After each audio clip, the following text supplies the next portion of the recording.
Hi, hi everyone. Hey, it's Arfan, and I am the host of the today's event. We have an amazing guest with us, Dr. Laura. Hi, Dr. Laura. How are Hello, you? how are you? I'm fine. How are you? I'm Can good. you hear me? Can you hear me? Yeah, I can hear you. Great.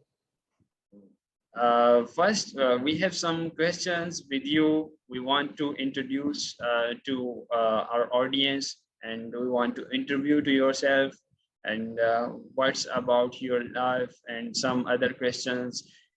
First question is that tell us a little bit about yourself and your passion. Well, first, I had a passion that started over 30 years ago for the dramatic delivery of audiobooks on radio. When I was smaller, for example, we would wait until 7 o'clock at night, and we would get on the phone, on the regular old-fashioned telephone, and someone would read a book to us over the phone. And the clear mental imagery that I received from the audio was so real to me, that I began to have my own imaginations, and I began to write and draw and even position myself in like fake stages and reciting all the lines that I heard from the stories. Then my mom decided to purchase an album. The album is called It's Cool in the Furnace, and it was about Nebuchadnezzar and Babylon. And I listened to it every Saturday until I memorized all the speaking lines in the narration parts.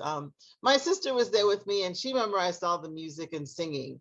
But I memorized like everything everybody said. And over time, the visual imagery again took root, and I just found other ways to just script my writings.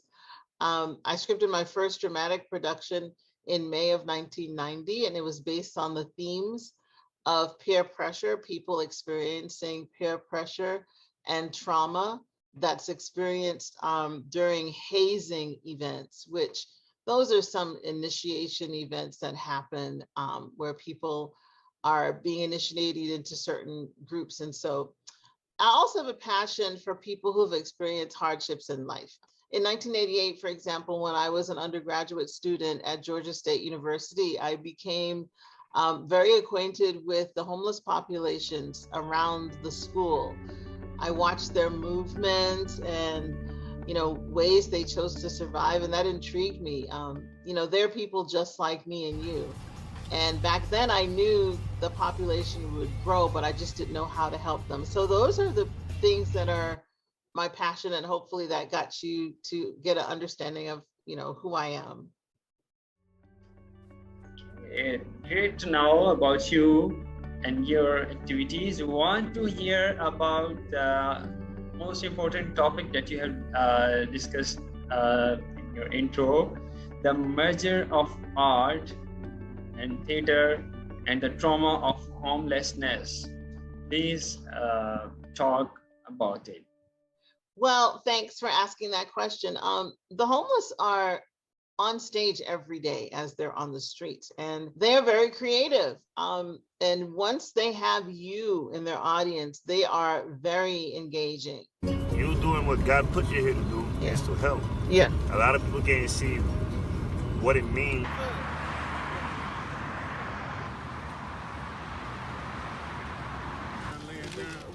We gotta try to hit both sides. Okay, keep moving. It's this one in the back. This one in the back. Here you go. Here you go. All right. Thank you. All right. Happy New Year. Happy New Year. Yes, I'm gloved and masked up. And you know what this means? I'm doing the homeless run. Yay! We got soup today. It's noodle soup today. And we have some treats. So when I do the soup distribution, it's probably one of the easiest ones that I do now, because I use a cup of noodle soup. And that helps me just have to fill up those containers with water.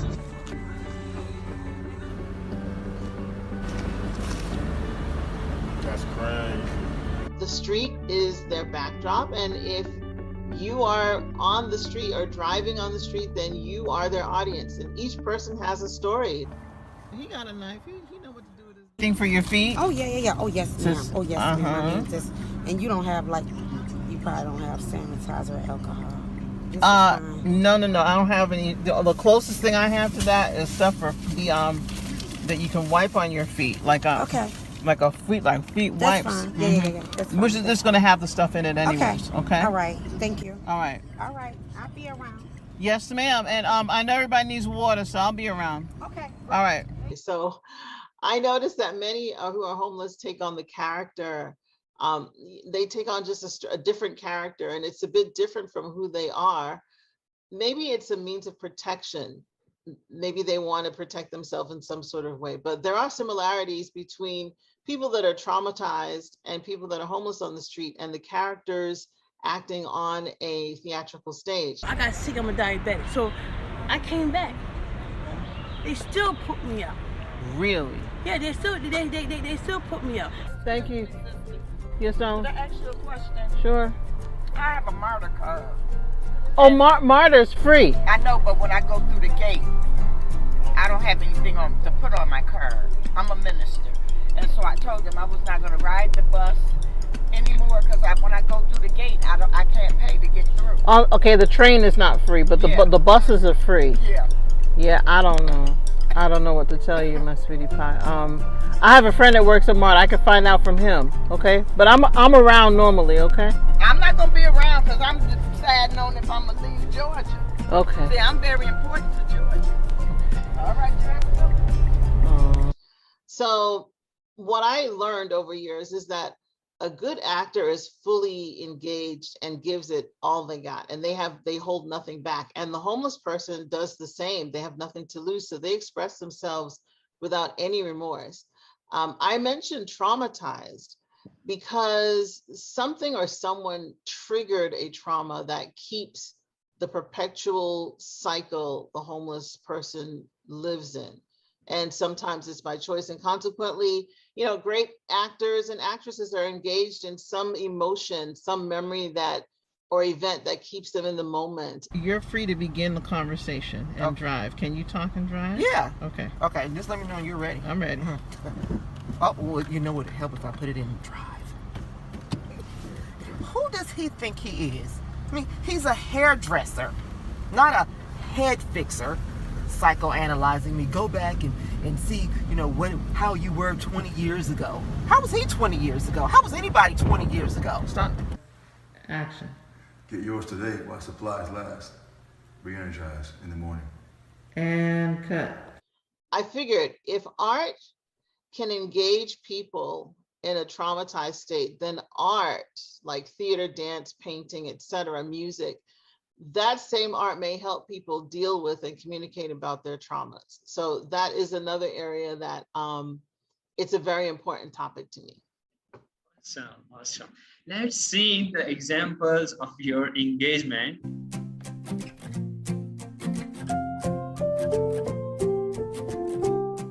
So I've been distributing, I'm keeping a secret from you guys. I've been distributing like every day. My hair's a mess. I've been distributing almost every day from New Command Central. Some of the donations came from Rhonda. This is a donation to the Command Central. This is so exciting! Oh my gosh! Look! Going to make Command Central work 2020. Thanks, Rhonda, one of our board members, and my sister Paulette, and some of the food pantries that she's connected to. So I've been distributing almost every day. This morning I started out with gallon bottles of water because I noticed that the constituents in my area, they started looking swollen feet, all that good stuff. And you can tell they were running out of water. If you're not aware, all of the pantries and other places are closed down. So this evening, again, we're doing real small distributions, just kind of streamlining it. This is one of the tents. I haven't opened it up yet, but this is a tent that I got. They're waterproof.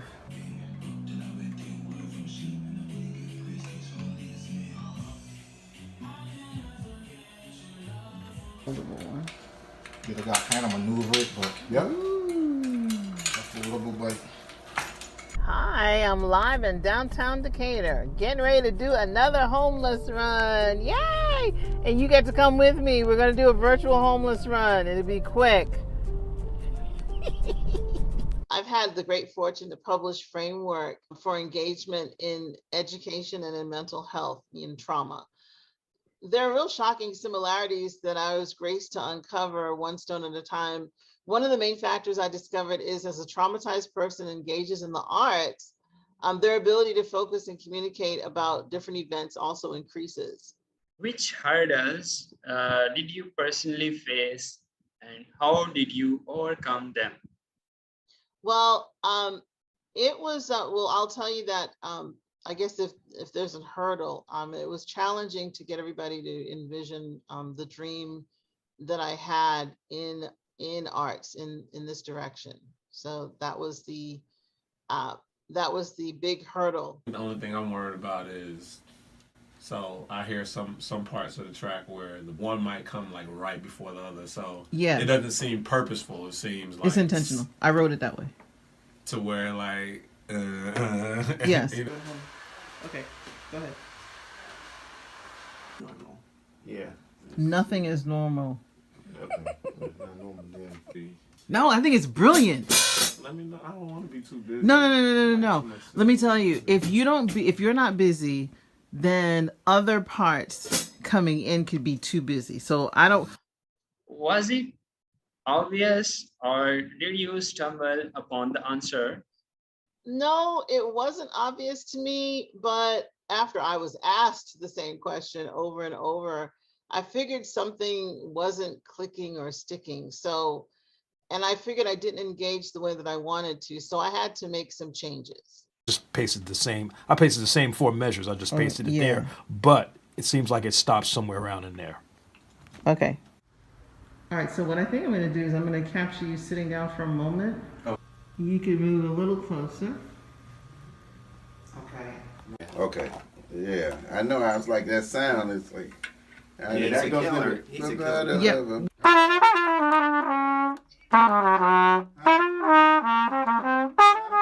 This is Corey. What was the inspiration? What was the inspiration for this thing? For this song, this music?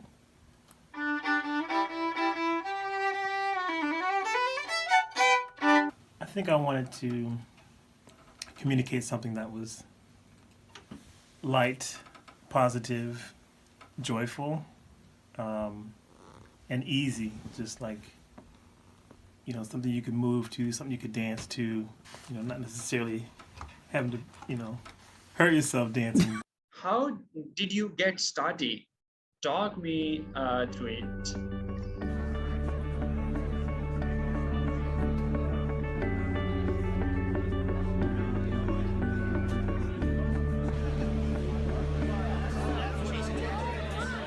Well, I got a team of people, including a life coach and a counselor, to hold me responsible and accountable and to help me change my perspective. Then I learned about being assertive by reading a few books. All of this together helped me bring my ideas to the foreground faster than ever. What compelled you to become a screenwriter? I can visualize the scene as people talk about their stories. I have a vivid imagination that is real to me. What's your favorite word? My favorite word is action. It's funny, I laugh because as a kid, I thought action, I thought when the camera person said 1, 2, 3, cheese, I thought cheese meant action for some reason. So I thought the camera was designed for action, so I couldn't remain still in the presence of a camera. What turns you on? I love creating and editing pictures, creating and editing music, and just creating that interpretation of what it is people see and hear. What sound or noise do you love? Well, I really aspire to be by the ocean, so I love hearing the sound of waves, and I love hearing the waves hit on the seashore. Again, I can visualize, waves hitting on rocks, and and what that sound looks like. And then fire crackling on open flame, just crackling either from a fireplace or maybe from a big pit. I mean, to me, the sound and the audio of that can have a different depth from being in an enclosed environment versus something that is much bigger. So yeah, I love hearing those sounds. They're peaceful. I would like to say thank you for giving us time with us. Thank you very much.